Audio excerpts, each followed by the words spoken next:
నెల్లూరు జిల్లా కావలిలో మంత్రులు నిమ్మల రామనాయుడు, పొంగూరు నారాయణ పర్యటించినట్లు పలు అభివృద్ధి కార్యక్రమాలకు శంకుస్థాపన చేశారు. స్వర్గీయ వంగవీటి మోహన్ రంగా విగ్రహాన్ని ఆవిష్కరించారు. కూటమి ప్రభుత్వం అధికారంలోకి వచ్చాక అనేక అభివృద్ధి సంక్షేమ కార్యక్రమాలు అమలు చేస్తున్నామని మంత్రి నిమ్మల రామనాయుడు అన్నారు.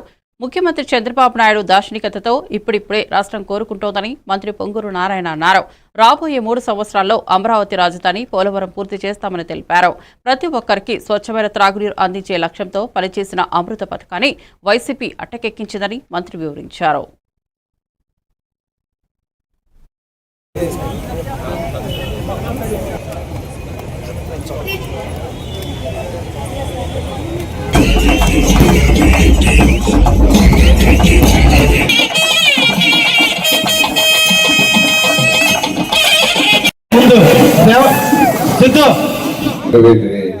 రాధాకృష్ణ గారికి మరియు శ్రీనివాస్ గారికి మరియు వంగవీటి మోహన్ రంగా గారి యొక్క అభిమానులు ఎవరైతే ఉన్నారో స్టేజ్ మీద వాళ్ళందరికీ, ఇక్కడికి వచ్చిన అభిమానులందరికీ నమస్కారాలు. ఈరోజు విగ్రహ ప్రతిష్ట చాలా చక్కగా జరిగింది. అయితే మనకు వాతావరణం కూడా చాలా చక్కగా మూల వర్షంలాగా చక్కగా రావటం పోవటం జరుగుతుంది. ఏదైనా కార్యక్రమం జరిగినప్పుడు వర్షం వచ్చిందంటే దాన్ని చాలా శుభసూచితంగా తీసుకుంటారు. అయితే చాలా చక్కగా పూల వర్షం మనకు కురుస్తూ ఉంది. రంగారావు గురించి ఎంత చెప్పినా తక్కువే.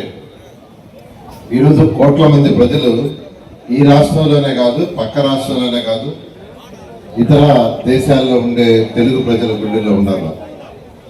ప్రత్యేకంగా ఈ విగ్రహం ఏర్పాటు చేయడానికి స్థానిక శాసనసభ్యులు కృష్ణారెడ్డి గారు ఎంతో సహకరించిన వారికి మనస్ఫూర్తిగా ధన్యవాదాలు తెలియజేస్తున్నారు.